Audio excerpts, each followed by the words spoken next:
Hi everyone, it's Alex, and today I'm here to do my November wrap-up. I read 12 books this month, and among those we had nonfiction November and novellas in November, and I also feel like I just read a lot of classics this month. And for novella in November, I read A Month in the Country by Carr. This is a story about a man named Tom Birkin who is a World War I veteran, and he's finding himself in this town called Oxgodby, where he's there to restore a painting in a church. And while this novella is really only like 103 pages, this is quite the little powerhouse of a story. And for me, it's because the part I like the most is that Birkin is talking a lot he's reflecting on the past of his time in Oxgodby.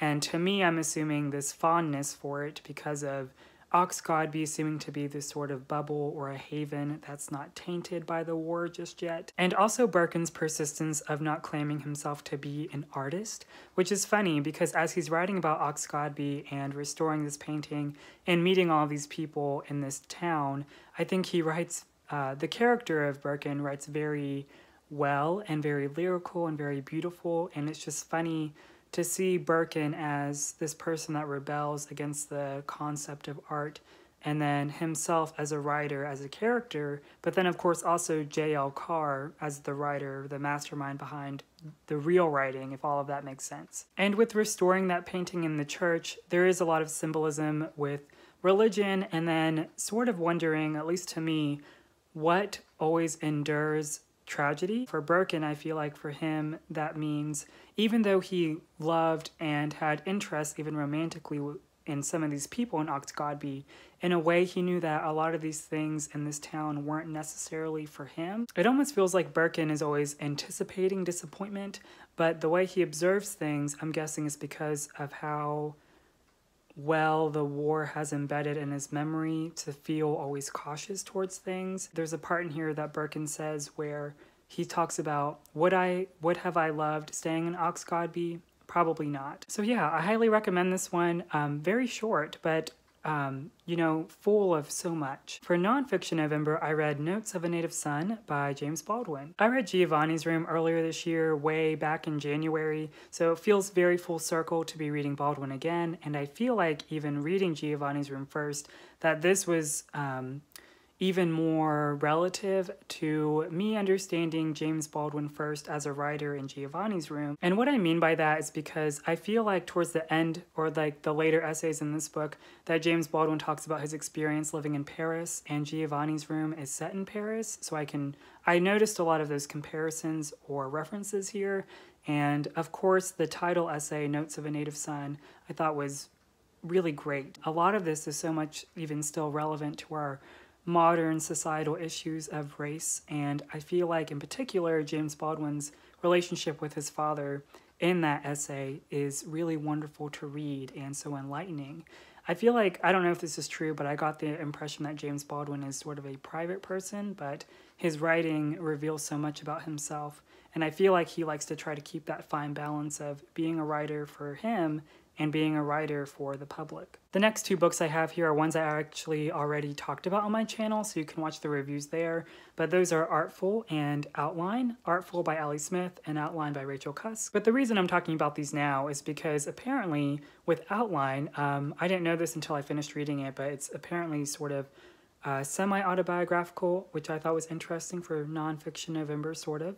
And then Artful here, it's Ali Smith's lectures that she's given. I'm sort of counting these as well in my sort of nonfiction November wrap-up type of sorts. Up next, I wanted to talk about Howard's End by E.M. Forster. This is your classic class story between three families. We have the Wilcoxes, the Bass, and the Schlegels. And thinking of the Schlegels, we have Margaret Schlegel, who to me is a character I love so much. I feel like I would put her along with people like Jane Eyre, and then basically any Virginia Woolf character. I really loved this book a lot, which was a big surprise for me because I feel like, you know, just sort of talking about this book, I think it's pretty much, at least for me, what I expected it to be, sort of like different classes of people interacting with each other, things happening, and then things sort of being resolved, and then the end. Which, you know, was pretty much what happened for me with this. But what I love so much about this book is that I feel like with the characters presented to me, I feel like they existed before, beyond, and in between the different perspectives that were happening between the characters. They all existed before I ever got to read about them. And when I finished this book, I sort of said to myself, that's it? Like, I want to know more. And I don't mean that as a criticism of the story at all. I think it's so seamless with its structure and its plot, and with all of its characters sort of, you know, falling into each other's arms. And I don't mean that romantically, except for some, but just it's like they match each other so well. The theme of this book is only connect, and I feel like each character in here earnestly tries to do that. And when they do it, I feel like each character is always self-conscious of trying to be the best version of themselves that the people around them think they are, or always trying to better themselves. Or sometimes that means thinking of the way we think of people, maybe not how we think of them, but how we believe in them, or we put faith in people. And a way of thinking of that is how Miss Wilcox is thinking of Margaret in particular and their relationship. And I can't say much more without sort of spoilers, but it's this wonderful cast of characters that I feel like are genuinely trying to reach each other and talk to each other and communicate, which I think is great. I also feel like this is a great introduction to classics, so if you've never really tried classics yet, I would start here. Another classic I read was Portrait of the Artist as a Young Man by James Joyce. I was a bit suspicious of whether or not I would like this book, not mainly because of what it's about, but how in the very beginning of this, it talked about something about a moo cow. Researching this book after I read it though, I did find that there's so much Irish context in this that I didn't understand, but in case you know that sort of stuff, maybe you'll like this more than I did. But that's not without to say that I actually really liked this a lot. Our main character here, Stephen, it's truly a classic coming-of-age story of Stephen being in school, moving away, having to adapt, make new friends, but ultimately it seems having to consistently confront societal expectations and institutions where we have preconceived notions of how we're supposed to act. Of those institutions in particular, we have religion, so like churches, but also education. And it's amazing, I think, to have seen Stephen develop into this sort of meek and mild boy up to this, in the ending, a very confident, assured, independent person wanting to just learn more about himself and the world. There are also these concerns with aesthetics and aesthetic theory that Stephen's trying to talk about with his friends towards the end of this book, and I thought that part was the most interesting of this book probably, because trying to explain something so abstract to people, especially when it's your own philosophy about life, I think can be a bit daunting. But reading about it here felt very organic and still inviting, because this book is quite lyrical, beautiful, but sometimes to the point where I didn't understand what was really going on. I can definitely see why this is a classic. I often felt Stephen's confusion and shame, and ultimately his independence with wanting to explore. And there's even a part in the end where one of Stephen's friends says, "Aren't you afraid of being alone?" And Stephen's like, "No, I'm not. I'm so excited to learn more about me." This month I also read Half a Lifelong Romance by Eileen Chang. This is your classic love story, or actually more like love stories gone bad or sad. And it's about this man named Shu Yin and then also a woman named Ma Zhen. I think this is definitely a book that can let you be sucked into what's happening, and I certainly was in the beginning, but you can still tell that Eileen Chang isn't only thinking about how the plot will progress with this love story. She also really conveys how strong she is as a writer, and I'm really excited to read more of her work in the future. And with taking its time with all of this going on, because this book is a bit quite longer, I think, at least 400 pages, or nearly 400 pages, but for me, there's a part in the middle, a certain plot point that happens, which was kind of like completely left field to me.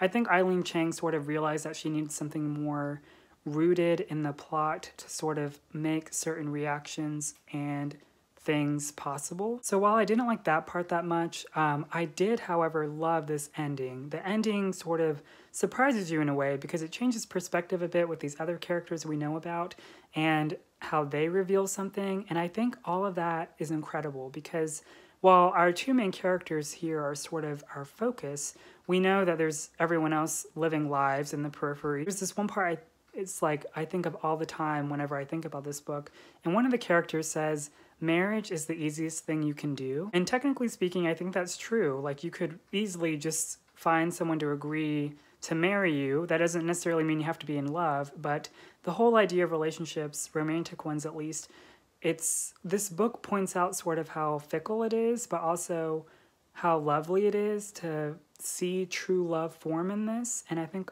all of that's so smart on Chang's part here. The next book I wanted to talk about was Little Woman by Louisa May Alcott. This is a story about 4 sisters, simply put, just growing up, and also of their neighbor, a neighborhood boy, Laurie, who I think is so charming. And this whole book is just completely wholesome, and I completely see why people love it. It's very much a comfort read.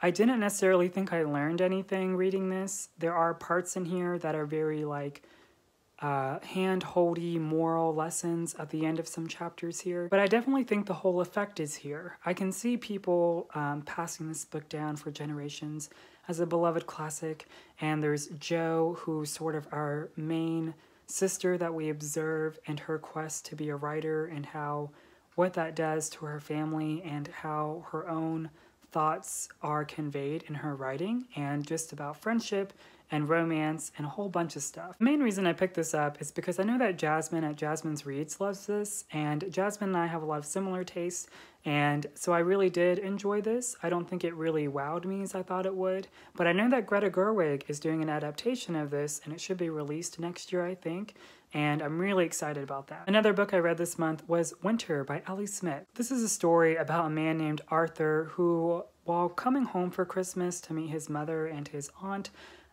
he doesn't have a very good relationship with his girlfriend. In fact, they broke up. So he goes and tries to hire this woman to pretend to be his girlfriend so he can bring her home. Beyond sort of that premise, there is, of course, Smith's inklings of pushing politics into this book, not in a way at all that's neither intimidating or off-putting to me at least, but her main focus here is a lot about protest, and it's a bit interwoven between chapters depending on what the characters are talking about in the book, but at the very end we have this very deliberate discussion about Trump visiting West Virginia, in fact, during the Jamboree, and talking poorly of Obama, and also talking about the concept of bringing Christmas back to America. And with the whole premise of this book sort of being about the holidays and coming home for Christmas, and for me thinking even of the whole rom-com-y nature, I think Smith is so smart about creating this atmosphere of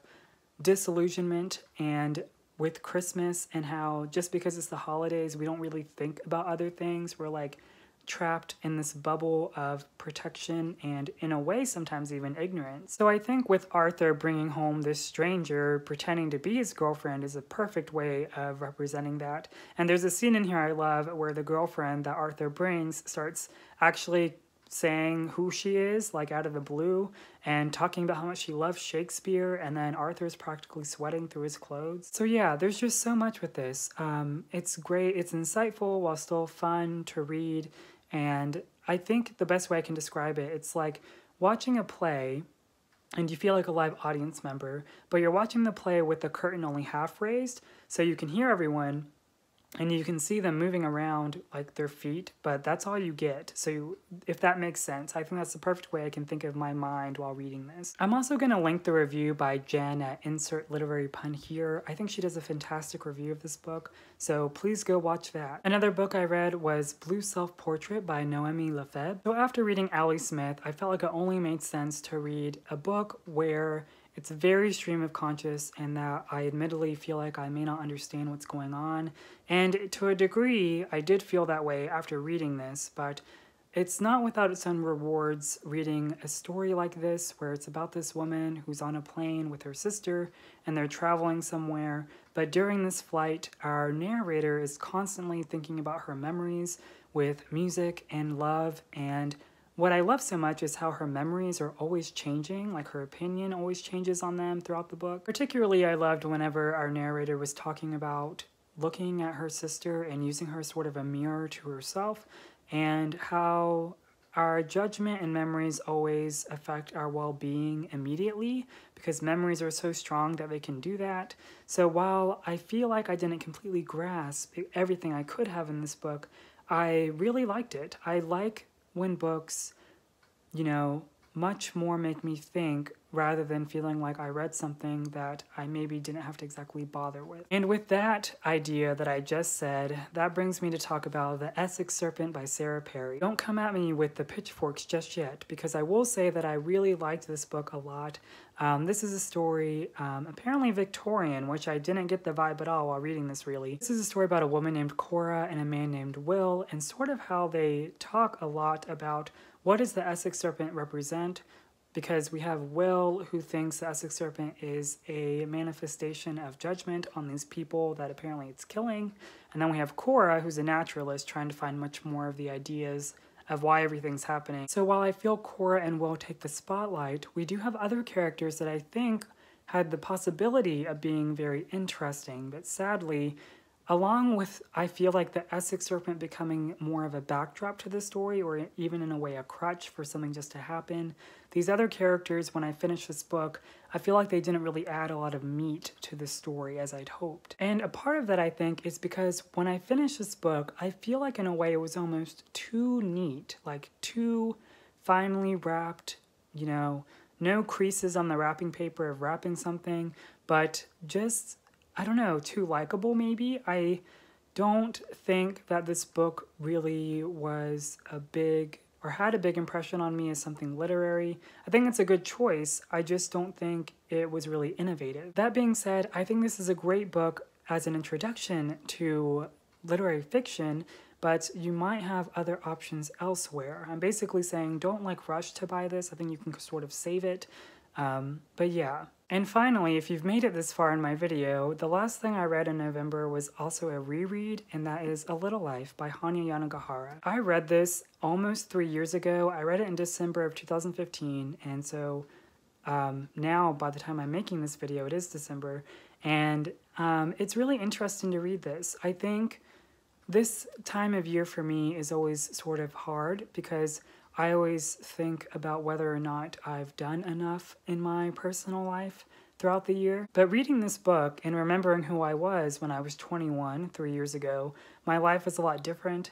And for these characters, even though I knew everything that was going to happen to them, I still believed in them, or I wanted to help them, which is sort of dramatic, but that's what this book gives me. It gives me these feelings of empathy, but also, most importantly, the feeling of friendship. I think what's even more painful reading this book, because it does have a lot of trigger warnings, I will say, with violence, sexual assault and things. So if this book may not be for you, I can understand why this book isn't for a lot of people.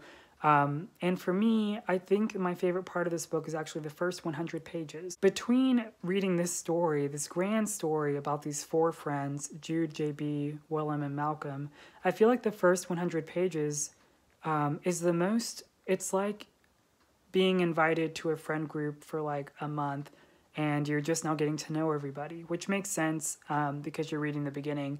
But there are these small scenes I didn't remember the first time I read this that I really love, like Malcolm writing Willem a check without question, JB's very consistently observant nature of Jude and using him as a muse for his paintings. I think all of it, you know, because painful things happen more as you keep reading. It's very relentless, but I don't think it's without just knowing that life sometimes feels very indifferent to you. Life doesn't care about anything that happens to us, really. While I do think rereading this that some parts are a bit too embellished for my taste in the realm of fiction, I think the reactions of the characters to all these painful things is very real and very true. I think what makes it also bittersweet is because in the beginning of this book, between these 4 characters, they all dream of something. They're all dreamers, and they think of their futures, not even with like such positivity, but just that they believe in a future, and how we all have one, and I think this was a great read for me to read at the end of the year to think about my life ahead and what I can do and my own possibilities. If you haven't read A Little Life, I really recommend it. I'm a bit biased because it is one of my favorite books, even now as a reread, but if you get past the first 100 pages and feel like it isn't for you, I feel like that's probably a good stopping point. I feel like the rest of the book maybe won't do as much for you. So this is going to be very long. Thank you so much for watching. This is definitely one of my longer wrap-up videos. I won't be doing any watching wrap-up this month because I actually haven't been on Booktube a lot. Although I'm thinking of doing Litmus, so if you see me, an upload from me, it might be by then. But instead of my bookshelves, maybe I'll do it here at my Christmas tree I'm looking at with like the lights and stuff on it. But I hope everyone's doing well. I know the holidays can be very stressful for people, or maybe not the best time for a lot of people, but I'm very glad you're here, and yeah, thank you so much for 2018 in general. I know it's not over yet, but yeah, thanks for watching, and I'll see you next time.